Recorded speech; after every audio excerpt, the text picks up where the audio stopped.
In the summer of 2023, I had a sabbatical from my ministry at St. John's Episcopal Church in Petaluma, California.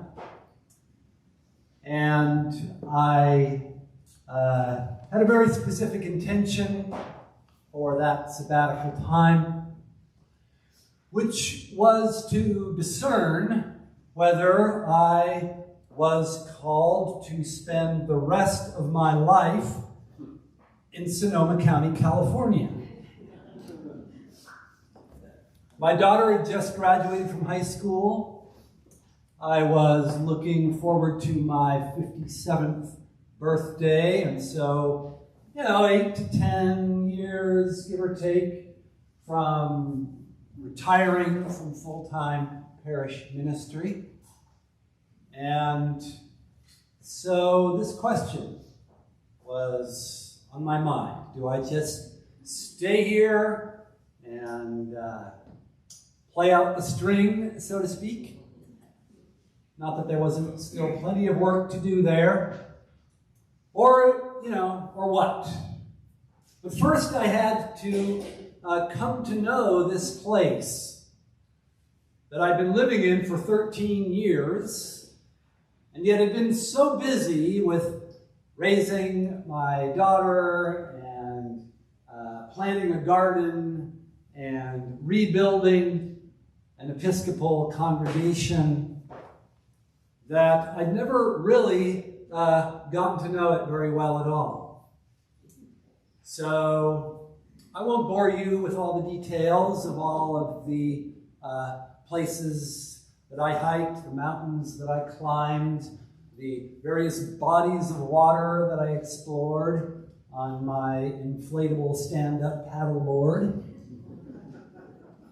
But I did have one very kind of particular project which involved going to or getting as close as possible as I could to the four corners of Sonoma County. Now in the northeast, there really isn't a corner, but the closest that I figured I could get was to climb to the top of Mount St. Helena. So I did that. And then in the southeast, the corner where Sonoma County intersects with Napa and Solano counties is actually about a mile out in San Pablo Bay. And so, given that all I had was a stand-up paddleboard, I decided against attempting to get there. Although I did go for a little cruise on the wetland restoration there on the bay shore by Sears Point. In the northwest, the Gualala River is the boundary between Sonoma and Mendocino counties, so I went up there and camped at a county park campground right on the banks of the Gualala River and paddled down the estuary as far as it would go into the lagoon just behind the beach. And the southwest corner of Sonoma County, the line between Sonoma and Marin counties, is a place called Estero Americano. You can't get there on a road. There is a hiking trail, but how I chose to get there was to launch my trusty stand-up paddleboard at Doran Beach, which is on a kind of a sand spit at the entrance to Bodega Bay, and paddle down the coast in open water about 3 miles, which I succeeded in doing quite happily on a morning. The sun shining and the winds calm, and I beached there at the mouth of the Estero and hiked a little ways up, and it was just me and the seagulls. And then I turned around and started paddling back. And as tends to happen on the Sonoma coast, just about then the wind started coming up from the northwest, the direction that I was hoping to travel in. And with the wind, the waves started to come up as well. And well, by that time, after all of this paddleboarding, I had a pretty confident sense of my skills in that regard. But apparently someone else did not. Because I got about halfway back up the coast when I saw a helicopter coming toward me. And then it started circling over my head. And then a voice came over a loudspeaker and said, "You on the blue paddleboard. If you're okay, give us the thumbs up." I gave the thumbs up, which a little later I saw reason perhaps to regret. But anyway, by the time I got back to the beach, I was on my knees, having fallen off already a couple of times, and so as also to reduce my profile against the wind to the minimum necessary. And with just about the last ounce of strength that I had, I made it just to the very southern end of Doran Beach, where I put my paddleboard up behind a rock and hiked on up to my car to get the little backpack that the thing, it's inflatable, you see, so I can deflate it and roll it up and put it on my back, and then hike back to the car. None the worse for wear. But this week I've been thinking about those for whom no helicopter is coming. I have a Spanish lesson every Thursday morning, as I have for almost 15 years, with a man in Guatemala. Connect through the magic of the internet, and for an hour every Thursday morning, he and I have a conversation in Spanish. Years ago, he stopped giving me assignments and homework to do. In the meantime, we just chat. And this week, he said to me, all that anybody here wants to talk about anymore is the weather. You meet somebody on the street and it's not like, "Hey, how you doing? How's the family?" It's, "Can you believe this weather?" June is typically a rainy month in Guatemala, but they've never seen anything like this. Torrential rains, day after day, leading to floods, landslides, a sense of rising anxiety and desperation.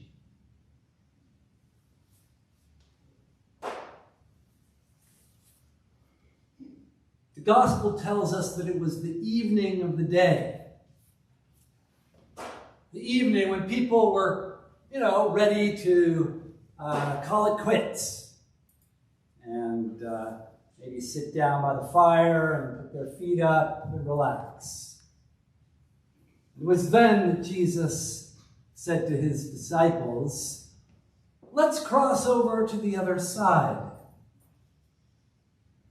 To the other side of the Lake of Galilee, which these fishermen would have known very well is a body of water that is prone to sudden and unexpected storms.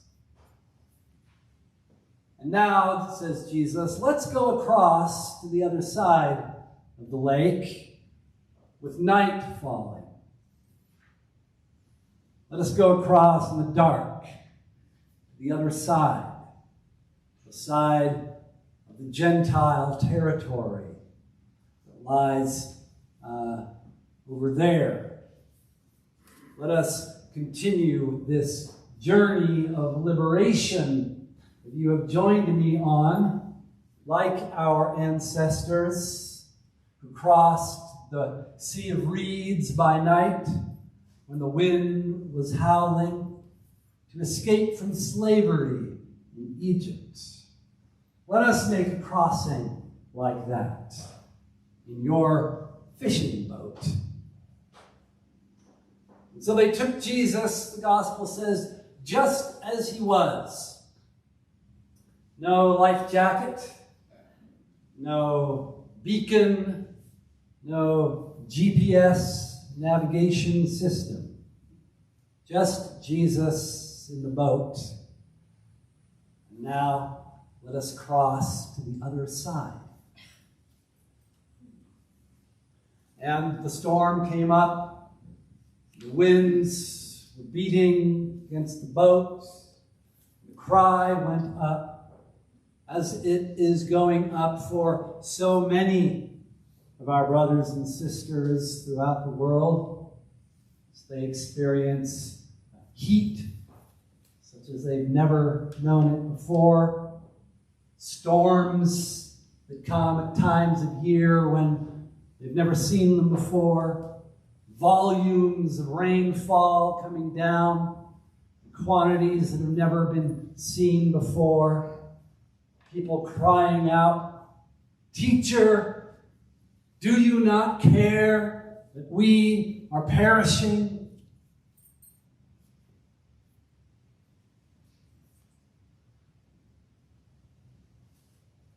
It's a question we could all ask. Teacher, do you not care that we are perishing? It feels at times like we are out on a little boat in the middle of the night on a stormy sea. We wish that we were back home by the fire, putting ourselves to bed. Instead, Jesus has called us out to make this crossing, this journey of liberation to the other side. And the truth is, we don't even really know at this point what that other side could possibly look like. How are we, and I mean all of us, humanity, going to get to the other side of this dark lake?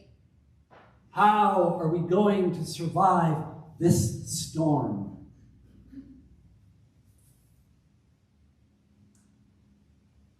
Meanwhile, Jesus sleeps like a baby on the cushion in the prow, or in the stern of the boat.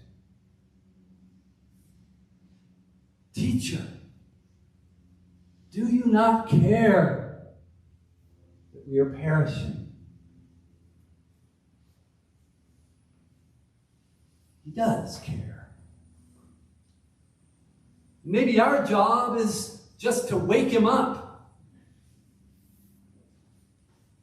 To wake Jesus up.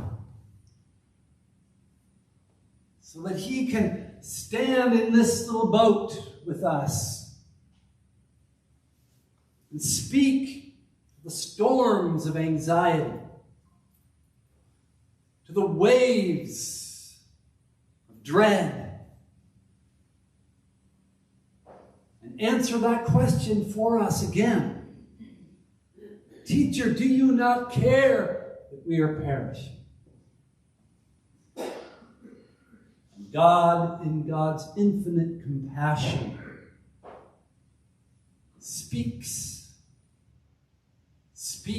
to our hearts, speaks to our community, speaks through us to all of humanity. Peace. Be still.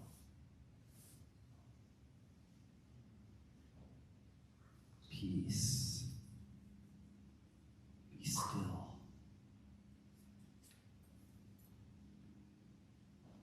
great awe comes over the disciples. An awe like that comes over Job when God speaks to him out of the whirlwind, reminds him of the incredible grandeur of creation, of the infinite mysteries by which God made all things, the exquisite order of the world that God has made, that we have taken for granted, that we've imagined is somehow under our control, that we have subjected to our needs and desires as if it has no life of its own, as if it has no power of its own. And now those mysterious powers of creation that we thought that we could use, bend to our will, have themselves awakened. We are not sure if we can survive that awakening. We cry out, "Teacher, do you not care that we are perishing?"